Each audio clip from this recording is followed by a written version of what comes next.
the several months that I had shared the Baker Street lodgings with Sherlock Holmes, I was consistently amazed by the indefatigable energy he poured into his never-ending war on crime.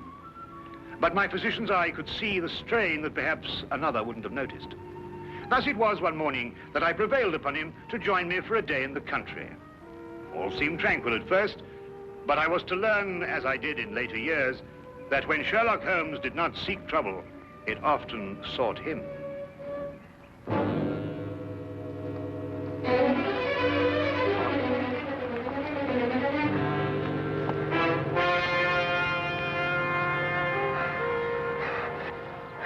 Help her. They may be coming. Steady now, we'll have you all right in a minute. What's happened to the young lady?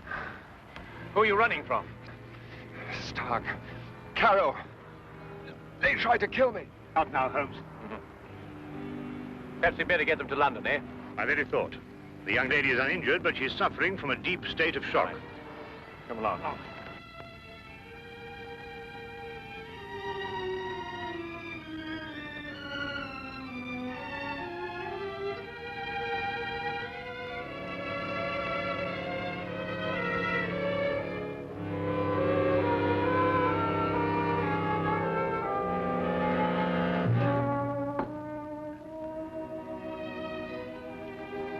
Just drink this, will you?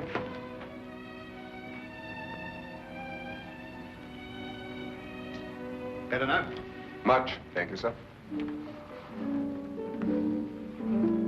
Will she be all right, Doctor? Oh, yes, I think so. Twice last night, she saved my life. Who is she? I don't know. We only met last night. I'm afraid she's mute. What, deaf mute? No, she hears and understands perfectly.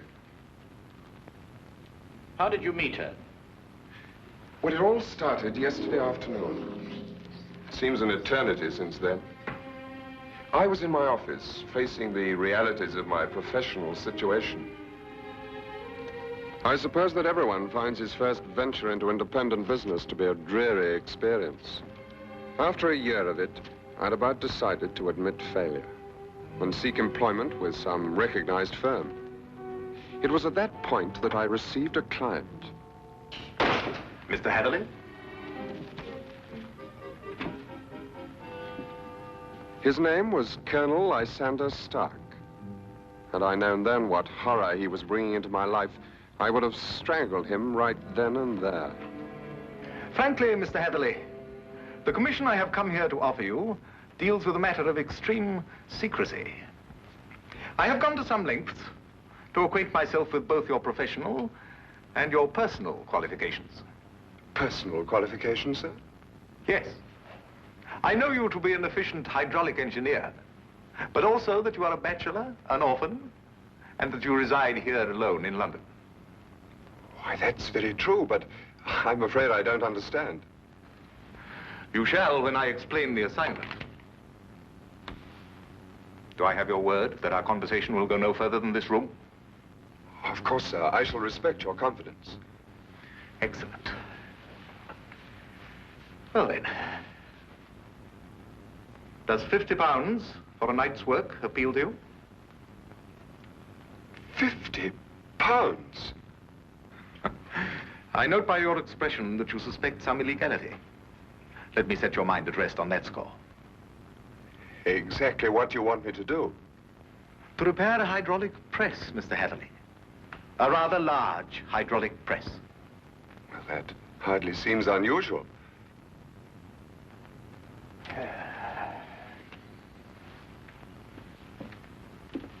For some years, I have owned a small place in the country just outside London.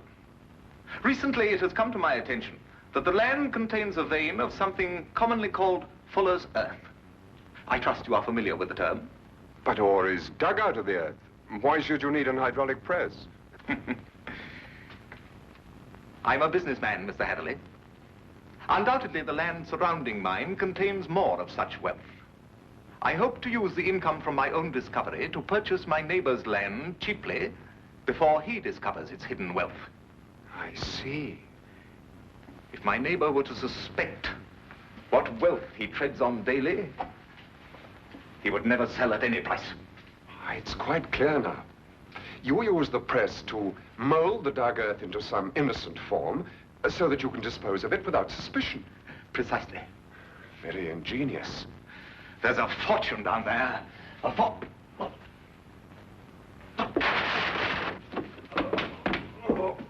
Is anything wrong? What is it, Colonel Stark? Can I get you something?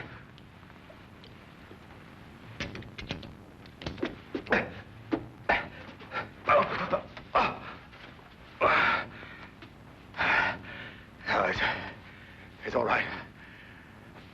My heart. I oughtn't to get too excited.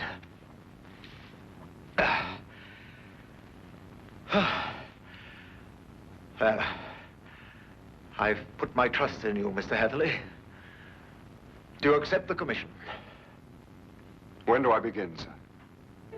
I promised to meet him that night. Last night, at Ayford Station. The time he suggested was quite late, 11:30. But he insisted that it would be less conspicuous. I freely admit that the money kept me from exercising a more natural curiosity at such bizarre proceedings.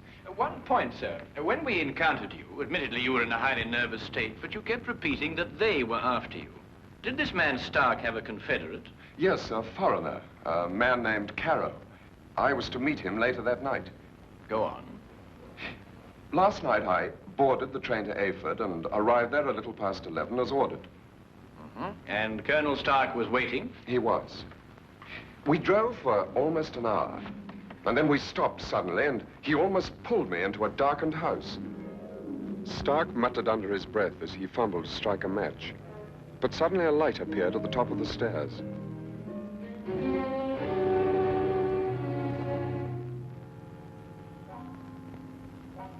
It was the first time I saw this young woman, gentlemen.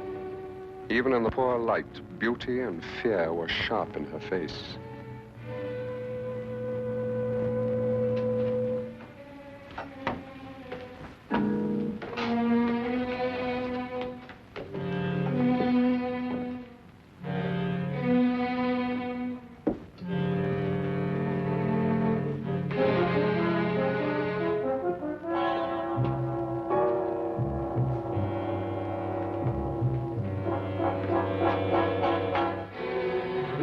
Is our housekeeper.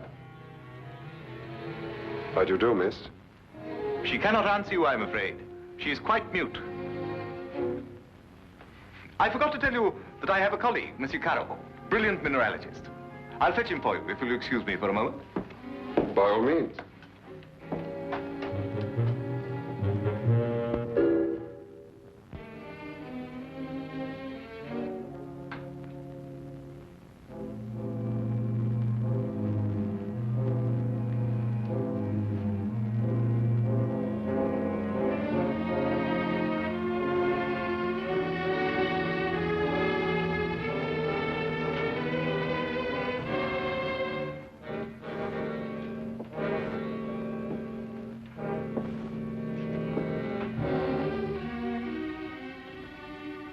Is there anything wrong?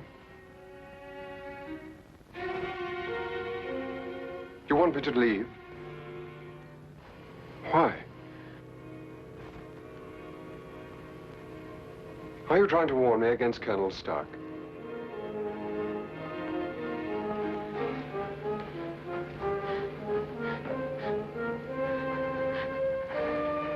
But why should I fear Colonel Stark? I only met him this afternoon.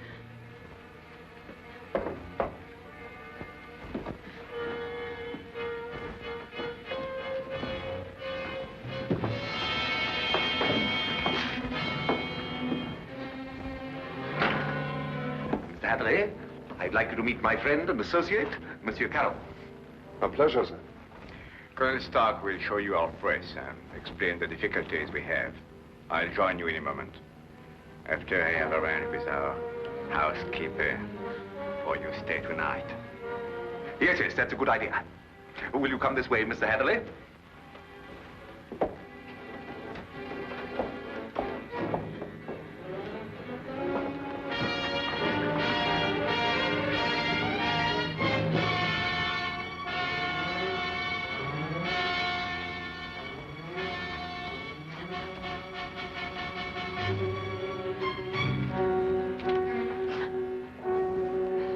I thought you have learned better, my dear.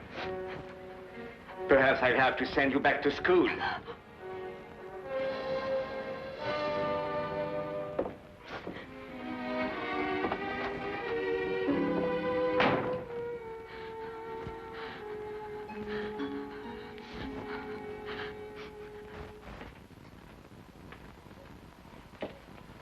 Yes, in principle, this is the standard hydraulic press.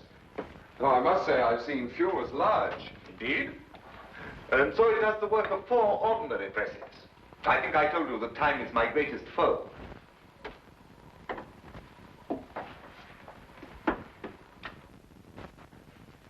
Would you bring more light, please?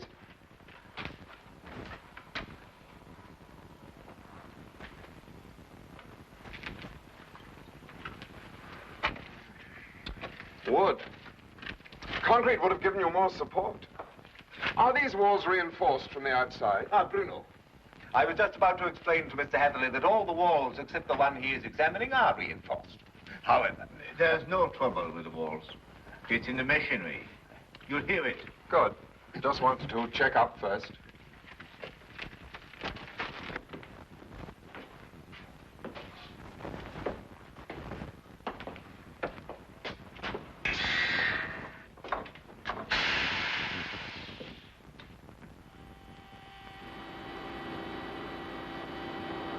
Now listen.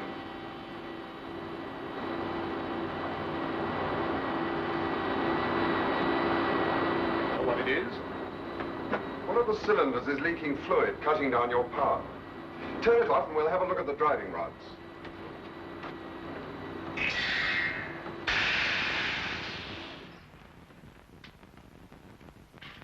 I knew what I was after, and the rest proved to be no problem. Of course. You knew by then the true purpose of the press. Not quite. Although I was sure it was not for making dirt brick molds. Much too large for that. But they'd lied to me so blatantly, I thought it best not to call them on it right off. Well, what were they using the press for? Fairly obvious. They are counterfeiters. They use the press to form the amalgam that takes the place of silver. So I learned during the night.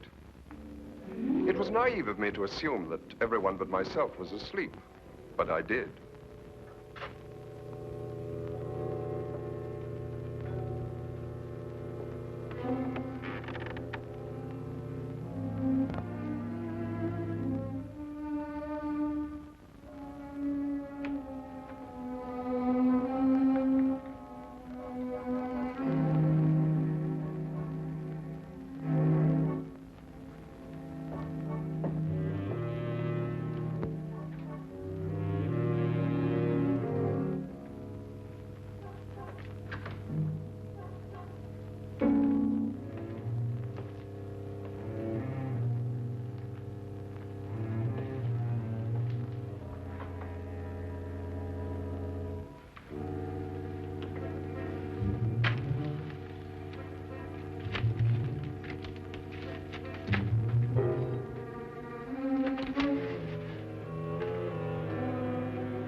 It's amalgam, Mr. Hatherley.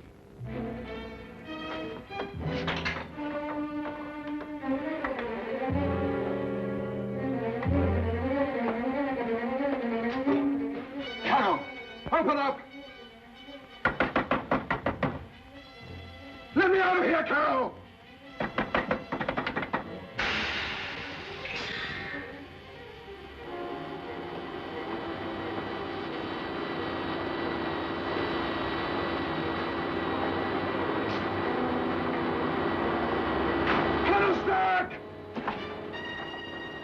No one knew better than myself what that sound meant.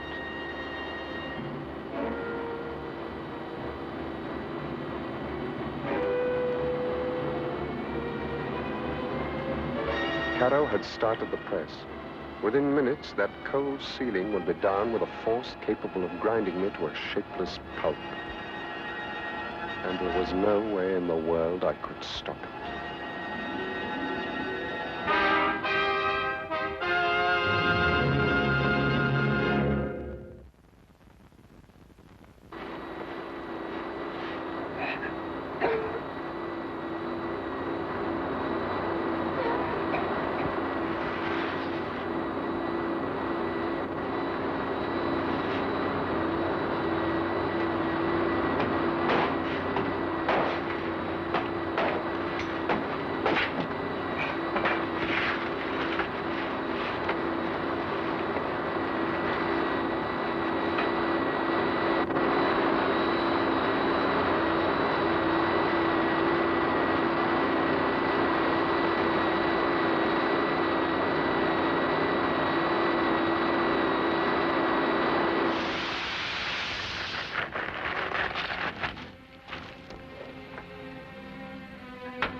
You will come with me.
What is this?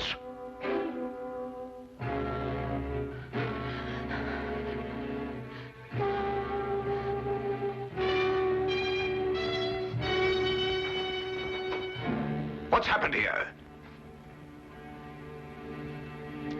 Bruno!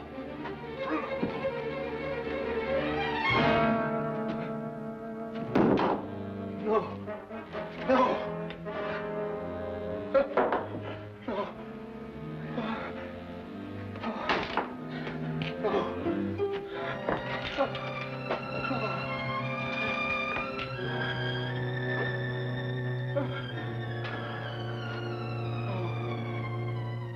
That's almost the last lucid recollection I have. I remember carrying her outside and plunging ahead into the darkness. Then you have no memory of going through the woods? Almost none. The next thing I remember, you and Dr. Watson were bending over me. Are you all right? She screamed, did you hear her? Yes, quite clearly. Please, don't let him send me back. I can't bear it. There now. Brandy, Holmes, will you? There. That's right. You'll be all right. Here, drink this, will you? Now, that's better. Now, tell me, do you know this gentleman? Yes, Mr. Hatherley. Oh, you can speak. Oh, why last night did you pretend? I wasn't pretending. I've been unable to speak for a year. Excuse me, Miss, Connors, Ruth Connors. Miss Connors. I gather that the events of last night gave you a shock, rather like a shock you received a year ago. Yes. When I saw the gun in Colonel Stark's hand, and it was pointed directly at me, a year ago, another young man visited us to fix the hydraulic press. I see. What do you know about this other young man? I was standing there, watching, when all of a sudden Colonel Stark fired his gun straight into the other young man's face. Why didn't you go to the police? I did. But first I must tell you that Mr. Carew is my uncle and guardian. He's my only living relation. And when I witnessed the murder, he fell upon me, repeating over and over, "You must never say a word. You must never say a word." But the first opportunity I had, I ran to the police. What did they do? Nothing. Because from that moment to this, I've been unable to utter a sound or speak a word. It was as though my throat was frozen up. Incredible.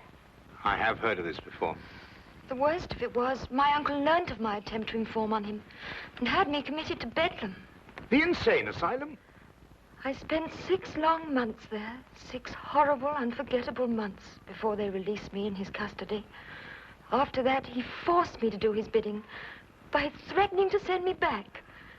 Send me back to school was the expression he used. Why, that's horrible. Very. And I think it's time we called in our old friend, Inspector Lestrade. If only to deal with this man, Carrow. You're not forgetting Stark, are you? Oh, I expect we'll find his remains, Watson. The loss of his medicine undoubtedly saved England the cost of executing him. Well, come along.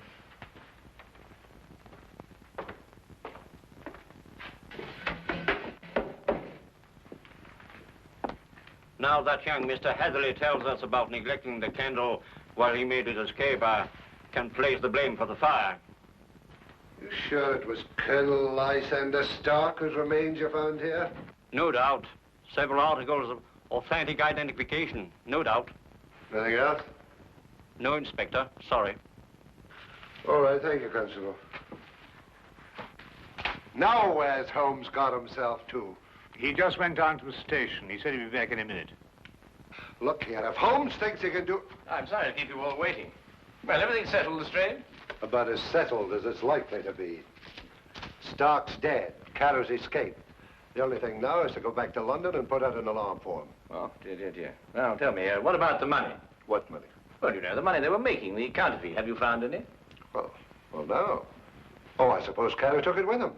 Well, a man would have to be pretty desperate indeed to even bother with real money, let alone counterfeit. What are you suggesting, Holmes? Miss Connors, the only carriage used here is the carriage that Mr. Hatherley rode in. Is that right? Why, yes, I think so. I see. And that carriage has been in the livery stable since last night. Thanks to an obliging constable, I found one of Mr. Carrow's footprints. But there was no trail of similar prints leading away from the house. Mark you, I didn't imagine that he would try and make his escape on foot. How did he get away, then? He didn't, my dear fellow. He's still in this house, hiding somewhere. What? Mr. Holmes, there's a cellar where... I examined that cellar myself. No, I mean the special cave they dug under the house to hide the money. And there must be an entrance from the house itself. Well, I wasn't permitted to know exactly where, but I'm sure it was in this room somewhere.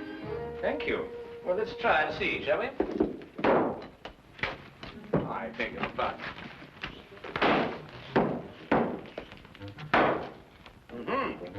What have we got here?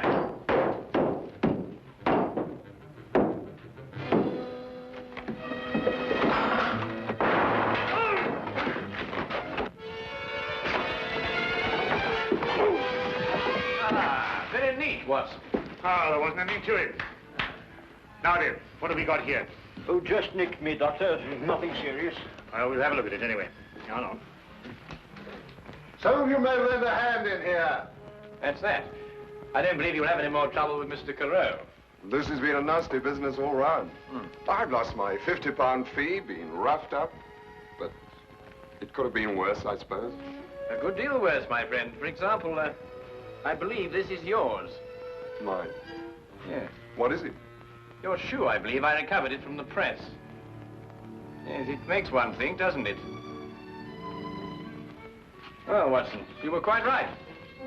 A day in the country can be quite relaxing.